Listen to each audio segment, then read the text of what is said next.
Hola asombrados, ¿cómo están? Espero que bien. No se olviden de suscribirse al canal, dejar su like para apoyar el canal y comentar si les gustó la historia. ¿Preparados? Entonces, vamos con la historia. Lo odio aquí. Es cierto que me lo merezco. Actualmente estoy encerrado tras enormes muros de hormigón y sólidas puertas de acero en una penitenciaría de máxima seguridad. Me encerraron hace lo que parece una vida. Me lo gané, cada segundo que paso aquí es justicia, pero eso no cambia el hecho de que lo odio. Hace frío aquí. Tengo una sola cama de hormigón y un retrete. Mi ropa pica y es demasiado delgada para protegerme del frío. Las paredes son grises con un tinte verdoso enfermizo debido a las baldosas de color pantanoso que envían un brillo de color espantoso a la habitación, reflejando la zumbante luz fluorescente sobre mí. La puerta es gruesa e inamovible, la pintaron del mismo tono gris enfermizo que el suelo. Supongo que tiene una base de plomo para ahorrar costos.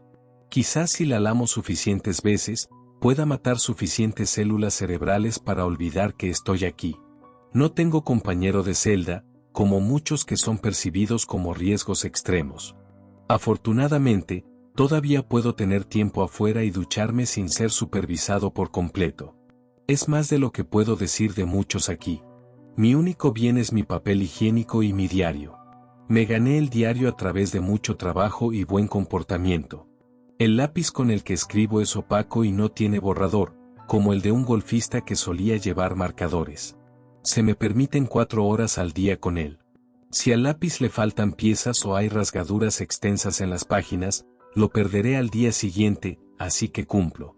Cumplo para poder tener un leve consuelo en esta jaula de hormigón en la que lentamente muero. De nuevo, definitivamente me lo gané, pero eso no cambia el hecho de que la prisión es el infierno. Me gané mi lugar aquí porque maté a gente. Maté a mucha gente. Maté a 20 personas, para ser exacto. Esta es la primera vez que realmente lo escribo. Le gané al caníbal en número, lo que por alguna razón me dio una sensación de logro. Sin embargo, lo que me dio más satisfacción fue la paridad del número, 20, 2-0.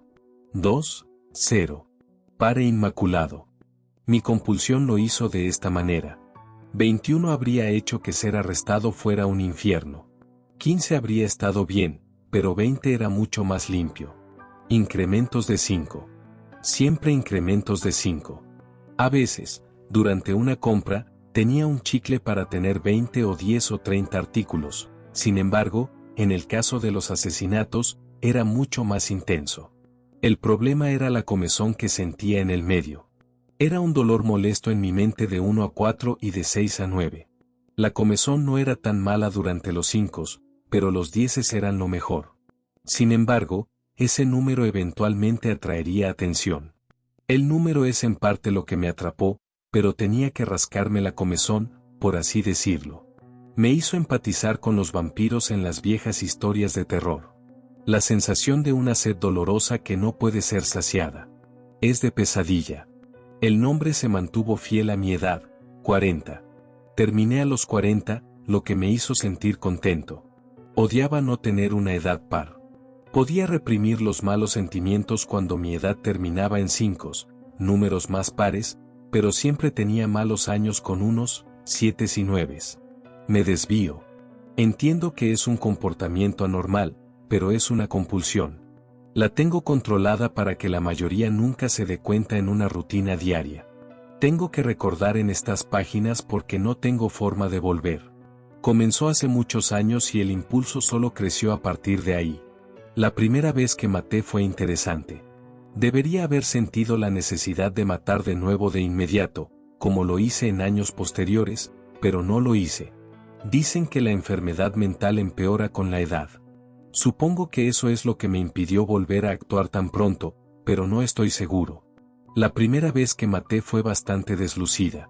Caminaba a casa desde la escuela a través del bosque, donde muy pocos niños eran lo suficientemente audaces como para cruzar. Mientras caminaba, me tropecé con un hombre. Claramente estaba herido e incluso a la edad de 12 años, supe que le quedaba poco tiempo. Se sentó sosteniendo su costado y jadeando con respiraciones trabajosas. Aún no me veía. Desde mi punto de vista, podía ver un largo hueso blanco sobresaliendo de su pierna, lo que me dice que el dolor de lo que le hacían sus costillas era peor que el de una pierna rota. O simplemente estaba en shock. Muy por encima de esta sección de bosque había una carretera y por lo que pude ver, un vehículo se había estrellado contra la barandilla. El vehículo destrozado, una camioneta Chevy C20 del 69, yacía diezmada a unos 40 pies debajo de la carretera entre la maleza y las rocas. Recuerdo esta camioneta porque terminé comprando una muchos años después en una nostalgia secreta para mí. De cualquier manera, el conductor se había sacado de los escombros y se había arrastrado con agonía más de 50 pies hasta el árbol más cercano, donde su fuerza lentamente lo estaba abandonando. Recuerdo haber visto un gran trozo de metal, que había sido arrancado del costado del camión y levantarlo. Caminé lentamente hacia el hombre que se extendió lastimosamente hacia mí pidiendo ayuda. Lentamente, coloqué el borde afilado del metal en la garganta del hombre y vi cómo su sangre comenzaba a brotar de la herida y su boca. Gorgoteó como una cerda ahogándose en su propia sangre y después de un tiempo, cesó todo movimiento. Fue una emoción que no puedo explicar. La emoción de acabar con una vida humana es inigualable. Estuve contento por un momento fugaz. Me quedé mirando el cuerpo por un tiempo antes de tomar un trozo sangriento de la pernera de su pantalón que colgaba de un hilo. Solo quería tener un recuerdo. Esa fue mi primera muerte. Nunca me atraparon ni siquiera me sospecharon. Crecer en las montañas del sur me permitió mucha privacidad y me permitió salirme con la mía. Con el tiempo, la sensación de poder y logro creció. Me sentía como Dios. Nadie sabía siquiera que yo era de esa manera. Nunca sería un sospechoso porque sabía cómo esconderme. Me escondí bien porque sabía cómo esconderme. Desde que era un niño, supe cómo mezclarme bien. A veces era un desafío debido a mi apariencia, pero aprendí una habilidad simple, como esconderme a plena vista. Pude trabajar duro en un segundo plano. Saqué buenas calificaciones y mantuve amistades muy cercanas durante toda la escuela para que nadie descubriera nada sobre mí. Sin embargo, me aseguré de que todos tuvieran cosas buenas que decir sobre mí, llevar las compras, ayudar a los niños a estudiar, siempre usar modales. Me gradué en los primeros puestos de mi clase y pronto asistí a la universidad local. Después de obtener un título en negocios, trabajé duro donde pude y reuní suficiente dinero para comprar mi propio camión. Trabajé conduciendo por las carreteras como camionero durante años y eventualmente compré 2 camiones más. A los 35 años, era un dueño de negocios respetable en mi propio pueblo, con un despacho y algunos conductores, y obviamente, todavía conducía incluso como dueño, porque me mantenía cerca de mi única pasión real. En un pueblo de 90% blancos y 10% otros, aprendí a mezclarme a pesar de ser una minoría. Aprende a hablar como ellos y aprende a caminar como ellos, y puedes manipularlos para que hagan lo que quieras. Los odio. No a los blancos, a todas las personas. Mi madre murió poco después de que me graduara de la escuela secundaria de un paro cardíaco y me sentí liberado, porque tenía muy en alta estima su opinión. Sus opiniones a menudo me mantenían en línea y respetable.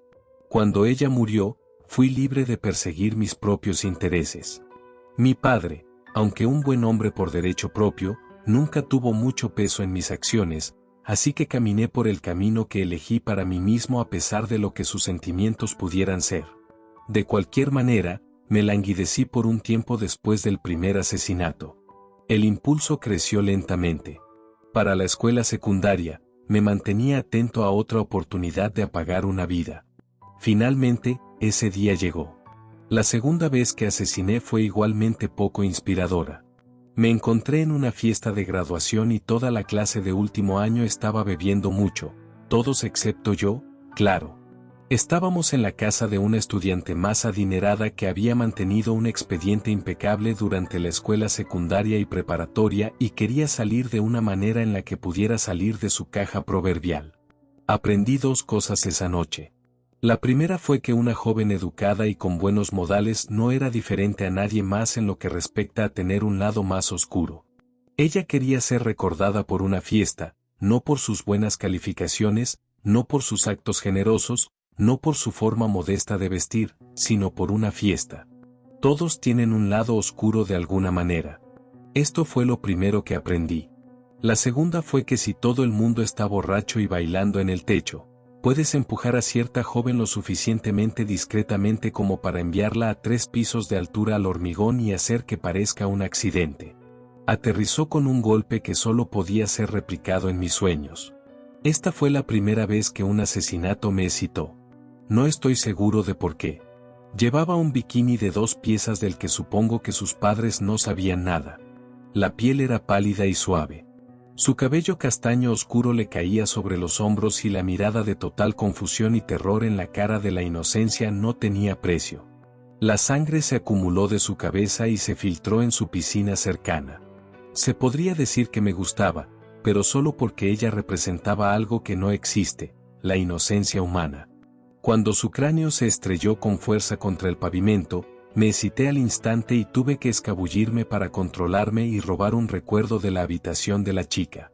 Mientras tanto, los demás asistentes a la fiesta cayeron en la locura, tratando de reparar una situación que estaba mucho más allá de lo roto. El caos que causé esa noche resurgió de nuevo, mi más profundo sentido de logro que solo proviene de la muerte. Esta fue la segunda vez que maté, 18 años de edad.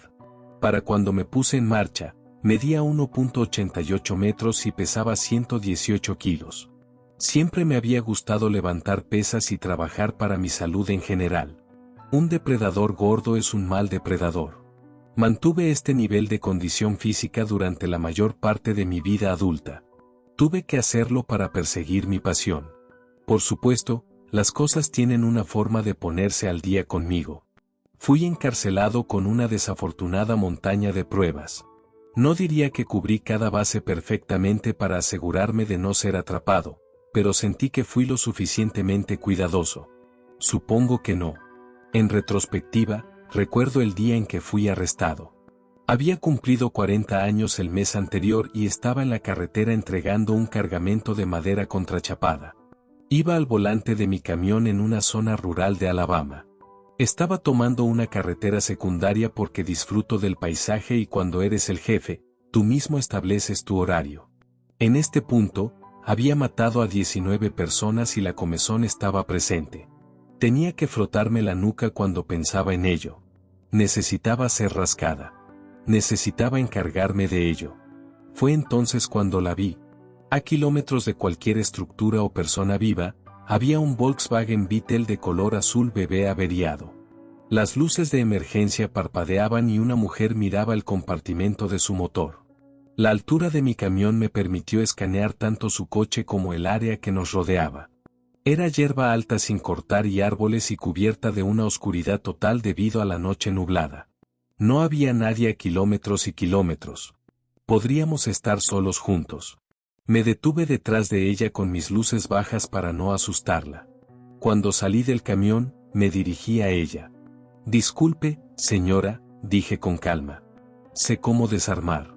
He trabajado en mi voz durante años para traicionar su seguridad en mis manos. ¿Está bien? Ella salió de detrás de su capó y la vi con mejor luz. Era una mujer joven.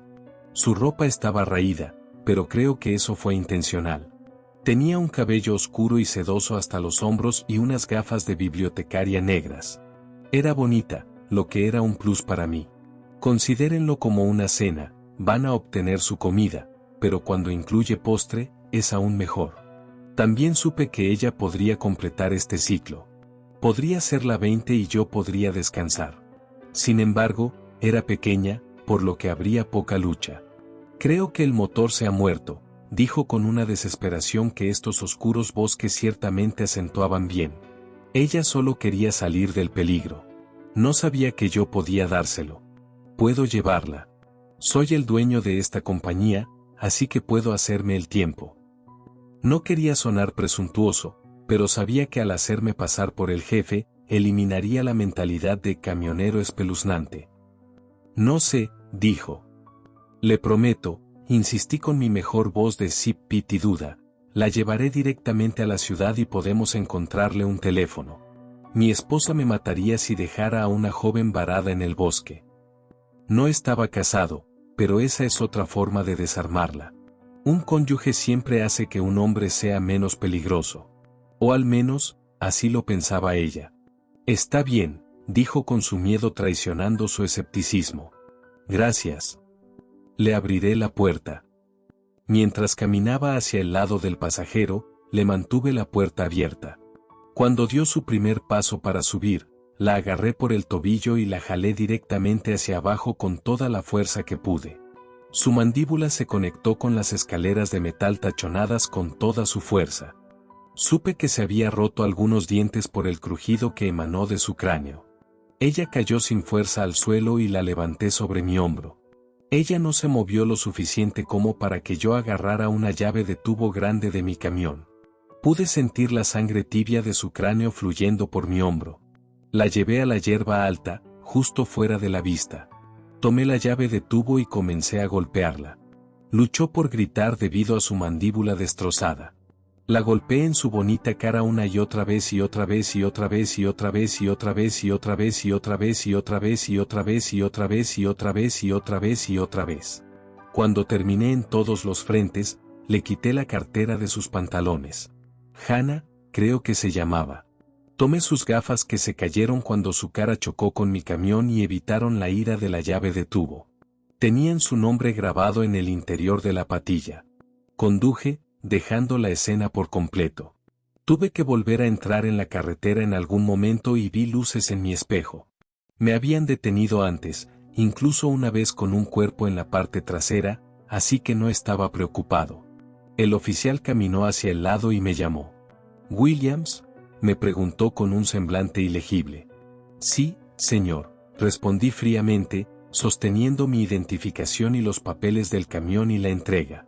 «Señor, por favor, salga del vehículo». Luego habló por su radio. Lentamente salí de mi camión. «Sí, lo encontramos». «Oficial, ¿de qué se trata esto?». Fui interrumpido.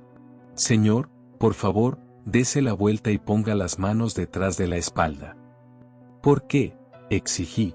No iba a dejarme esposar y restringir sin una buena razón. Luego me giró violentamente hacia mi camión y me puso las esposas alrededor de las muñecas. A partir de ahí, me sentó en el pavimento y pidió refuerzos. Cuando llegaron otros oficiales, uno finalmente notó la sangre en mi espalda. Luego encontraron las gafas y luego encontraron la llave de tubo mal limpiada. Luego recibieron la noticia de una mutilación brutal a varias ciudades de distancia. Me habían detenido inicialmente porque uno de mis conductores fue atrapado con un ladrillo de marihuana y querían detener a todos los camiones de mi despacho para asegurarse de que éramos legítimos. Sería gracioso si no fuera tan frustrante. Fui arrestado por una tecnicidad. Mi racha duró de los 12 a los 40 años. No fui detectado durante todo ese tiempo. Cambié mi modus operandi. Solo mataba a extraños. Fui tan cuidadoso. Una tecnicidad fue lo único que pudo haber hecho esto. Mi sencilla casa fue revuelta hasta que encontraron mi caja del tesoro, una caja de zapatos de recuerdos y recortes de prensa. A partir de ahí, fue fácil vincularme a cada uno de los asesinatos. Cada persona sin hogar apuñalada hasta la muerte en las ciudades. Cada prostituta de paso con la cabeza perdida. Cada niño sin supervisión en calles concurridas. Estuve vinculado a todos ellos. Ahora uno puede preguntar por qué serías tan estúpido como para guardar recuerdos. A eso, diría que tenía que hacerlo. Era mi pasión y lo único que me daba significado. Tenía que guardar algo. Eran los únicos recuerdos que podía tener de esos momentos. Como escribí al principio, merezco estar en prisión, pero no me arrepiento en lo más mínimo de lo que he hecho. El juicio fue agotador e irritante. Como maté a través de las fronteras estatales, hubo argumentos sobre dónde celebrar mi juicio, pero se convirtió en un problema federal, lo que solo significó más burocracia. Mi abogado explicó que muchos de los asesinatos serían circunstanciales en el mejor de los casos, pero en muchos otros, mi ADN ahora estaba conectado a la escena y serían casi imposibles de negar. Decidí tirar la toalla. Los medios de comunicación querían sangre, el público quería sangre y el jurado quería sangre. Tuve mi ración, así que ahora era el momento de devolver el favor. No había forma de evitar una sentencia de por vida, así que bien podría haber confesado y llegar a deleitar el cuento de mis hazañas a una sala de jurados aterrorizados y miembros de la familia que ardían de odio. A pesar de las dificultades para encontrar alguna prueba de los asesinatos, todavía fui condenado por 18 de los 20. Sin embargo, fui castigado por todos ellos de todos modos. El día de la sentencia, me quedé quieto y estoico ante el juez. Pude sentir los ojos de todos los presentes intentando quemarme, pero fallando. El juez me miró y divagó sobre mis crueldades y resentimiento hacia el hombre. Todo el tiempo que divagó, me quedé con el pensamiento de que la pena de muerte era ilegal en este estado. Fue totalmente satisfactorio saber que las multitudes alborotadas pedían mi cabeza cuando la ley no lo permitía. Salí de mi trance cuando llegó a la sentencia. Dado que la pena de muerte es ilegal en este estado, solo haré lo más que pueda a la luz de ello. Por la presente, lo condeno a 1001 cadenas perpetuas. Estaba siendo melodramático. No en la historia había habido una sentencia tan absurda. Lo que es peor, el número era impar, lo que significa que el resto de mi vida tendría que decir 1001 al hablar de mi sentencia. Él lo sabía. Mi semblante se estremeció ligeramente. Le pregunté al juez por qué 1001. La sala del tribunal estaba en silencio. Los amigos de la familia y el jurado me miraron con desprecio, pero eso no importaba entonces, y mucho menos ahora. El juez se inclinó sobre su podio. Sonrió con una autosuficiencia que todavía me hierve la sangre y con calma respondió, para atormentarlo. Así es como llegué a donde estoy ahora. No interactúo con los demás reclusos ni con los guardias. Simplemente me ocupo de mis asuntos lo mejor que puedo. No me gusta pensar en mi sentencia porque me da comezón. Similar a cuando no has pagado cierta factura, pero no tienes los fondos. Es una incomodidad mental de dolor. Escribo el resto de esto como un testimonio de lo que sucedió ayer con la esperanza de que llegue a alguien de afuera. Mi día comenzó normalmente.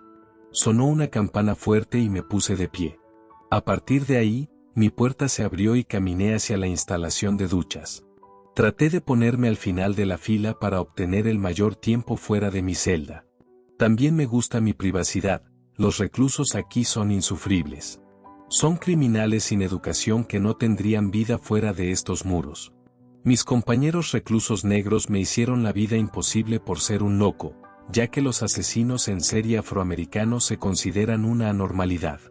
Las otras razas tendían a quedarse a sí mismas, menos algunos miembros de la hermandad aria que lanzaban la ocasional calumnia en mi dirección. Entré en la ducha como de costumbre, pero sentí una sensación innata de pavor que no sé cómo describir. Simplemente me sentí mal. Me sentí observado y solo al mismo tiempo. Me sentí completamente sin esperanza, casi desesperado. Rápidamente terminé mi ducha y salí de la instalación. Los pasillos estaban tranquilos y el guardia estacionario no estaba en su puesto frente a mi celda. Estaba solo en este pasillo. De repente, sentí una gran mano que me agarró el hombro y me ordenó que avanzara. Lo siguiente que supe fue que me estaban escoltando a la oficina del alcaide. Estaba un poco aturdido, pero cumplí. Caminé por los pasillos estrechos y cerrados hasta que llegué a la última habitación a la derecha. El interior estaba completamente oscuro, aparte de una tenue lámpara que iluminaba un escritorio. Una mano me empujó y cerró la puerta de golpe detrás de mí. Vi la silueta del alcaide mientras me hacía señas para que me sentara. Me senté frente a él en un silencio incómodo. Él no se movió y yo tampoco. Lo forzaría a él a dar el primer paso. Después de lo que se sintió como una eternidad, finalmente habló. Repasemos su expediente, dijo su voz profunda. No respondí. No dio ninguna indicación de por qué, así que esperaría mi momento. A partir de aquí, parafrasearé lo que dijo, ya que mi memoria no puede recrear perfectamente toda la conversación. Acusación 1, confesó, no condenado. Un hombre se cae por un acantilado y usted lo ayuda a morir. Tenía 12 años, por lo que no se incluyó en su expediente final, pero merece ser mencionado. Acusación 2, confesó, condenado. Confesó haber empujado a una joven desde un tejado y luego haber robado un trofeo de su casa. Tenía 18 años. Acusación 3, confesó, condenado. Hombre sin hogar cerca de su universidad. Lo apuñaló y le sacó un diente. Tenía 20 años.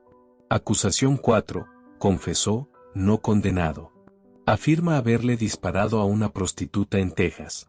El recuerdo que tomó no pudo vincularlo al crimen y ella no tenía familia. Tenía 24 años. No fue condenado, pero usted sabe lo que hizo. Acusaciones de las 5 a la 9, confesó, condenado en todos los cargos.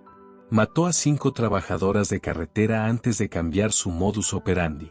Eso fue inteligente, pero todas fueron estranguladas y usted guardó un mechón de cabello. Las dejó en la carretera. Acusación 10, confesó, condenado.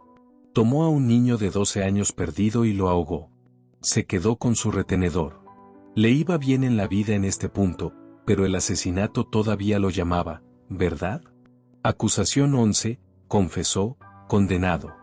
Ah, esta fue especial, ¿verdad?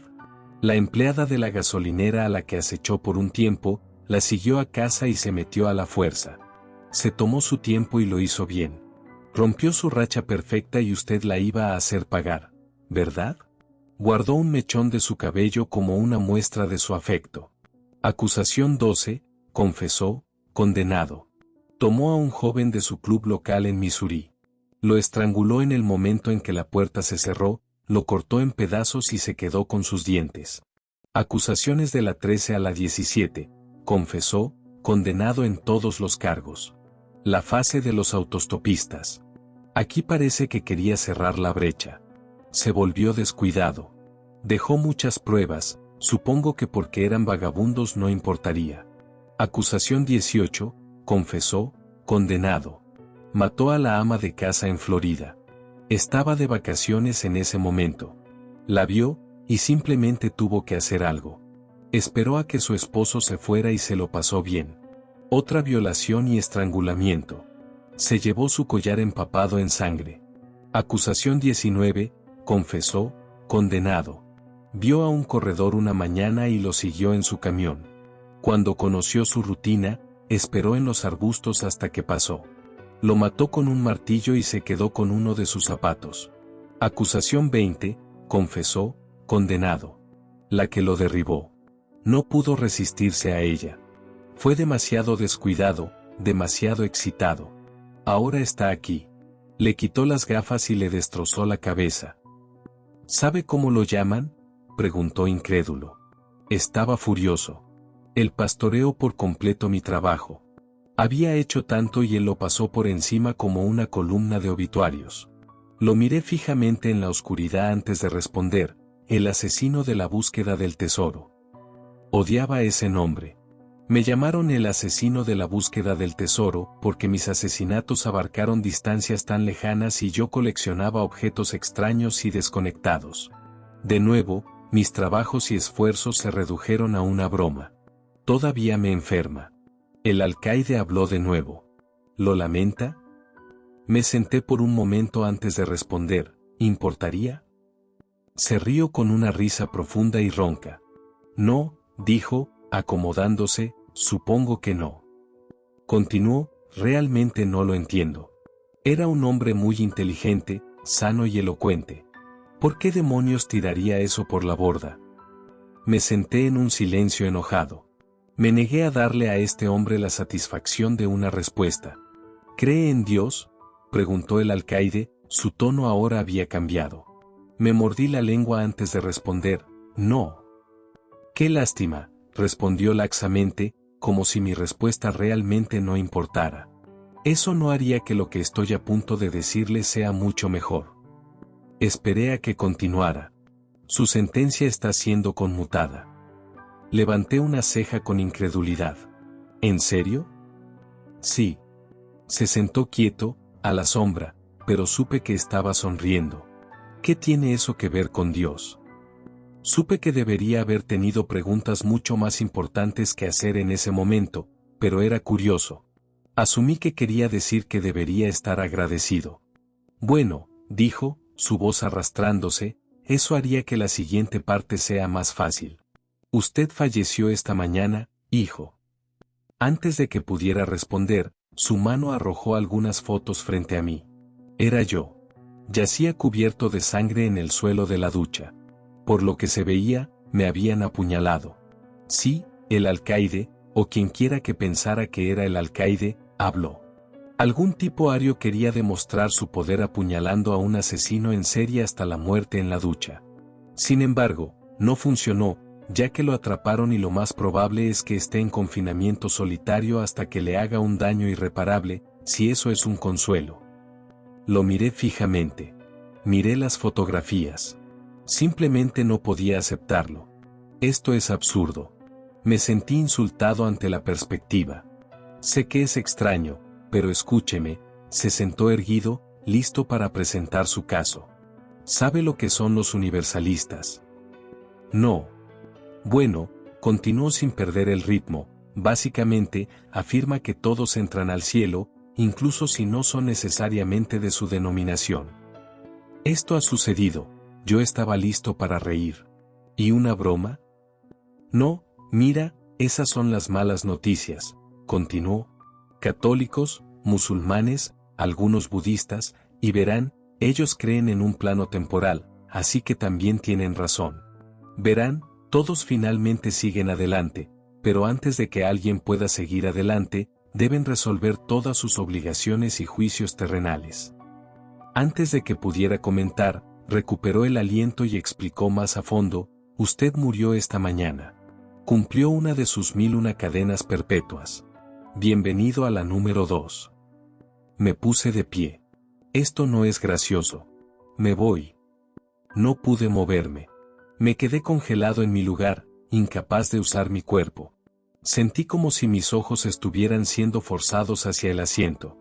Por favor, escuché al alcaide, aunque su voz ahora era aún más profunda, hundiéndome en el estómago. Siéntese.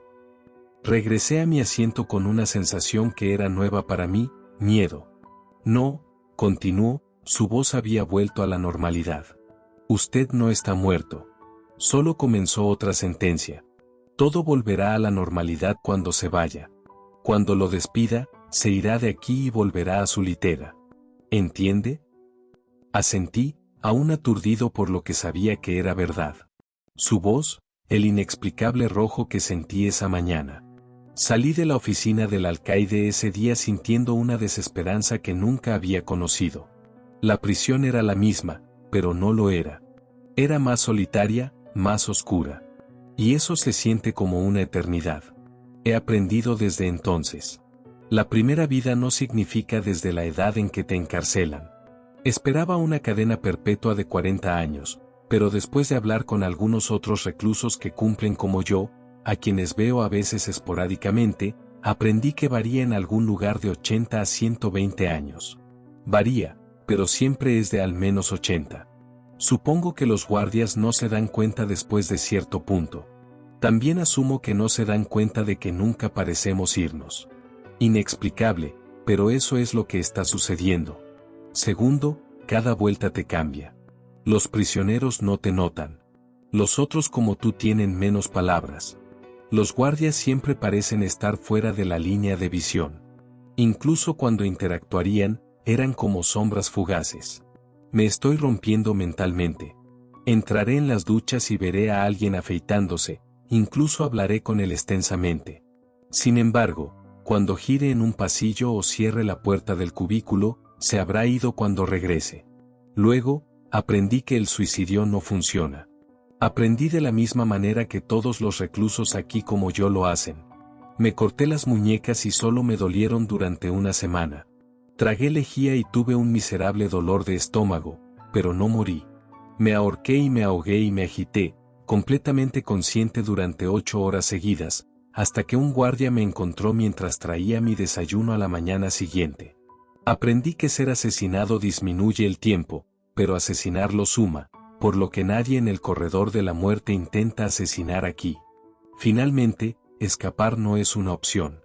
A veces tenemos corredores. Hombres que acaban de terminar su primera sentencia. El tipo simplemente se volvió loco, supongo. Cumplió tal vez 60 años antes de morir mientras dormía. Simplemente entró en pánico y corrió. Los francotiradores ni siquiera se giraron. Agarró la cerca e inmediatamente cayó al suelo. A partir de ahí, tembló violentamente. Murió allí mismo de un ataque al corazón. Lo vi una semana después. En su tercera sentencia, estaba medio lisiado. Supongo que nos castigan si intentamos irnos. No sé si es permanente. Era un desastre al regresar. Me recordó a los gatos de mi barrio cuando era niño. La primera vez que lo oyes, el animal se retuerce y se vuelve neurótico, pero con el tiempo suficiente, acepta su destino. El hombre ahora pasa sus días mirando en silencio detrás de ojos muertos a cualquier fuente de luz que haya alrededor. Para algunos, esto es el limbo, donde permanecemos atrapados en la prisión en la que fuimos condenados hasta que nuestro cuerpo y alma hayan terminado sus sentencias. Para otros, esto es una especie de purgatorio, donde somos preparados para la eternidad y el paraíso. De cualquier manera, nos vemos obligados a permanecer, obligados a vivir hasta que paguemos nuestras cuotas, sin morir realmente nunca. Ni siquiera sé si el tiempo es el mismo ahora, pero si estás leyendo esto, logré sacar estas páginas con éxito. Tengo un puñado de planes que no puedo registrar. No puedo arriesgarme a futuros intentos si este falla. Dejo este diario para quien quiera que sea un criminal o quiera convertirse en uno. Me quedan entre 80.000 y 100.000 años. No siento remordimiento, pero desearía saber lo que sé ahora. Esto es simplemente una advertencia. 100.000 años en una losa de hormigón. Una superficie dura y sin perdón. 100.000 años con 1 hora al día en un paisaje de tierra moribundo que apenas reconozco. 100.000 años de pisos verdes enfermizos y puertas de acero frías que no se mueven por nada. 100.000 años fregando pisos o fregando inodoros. 100.000 años siendo monitoreado por seres que no puedo comprender completamente mientras su ardor irrumpe en mi mente. 1.001 cadenas perpetuas. 1.000 por delante. Solo una pequeña cosa me da consuelo. Con 1.000 cadenas perpetuas, al menos es un número bonito y limpio. Espero no morir pronto y arruinar esta bonita vida par. Porque la próxima será el infierno.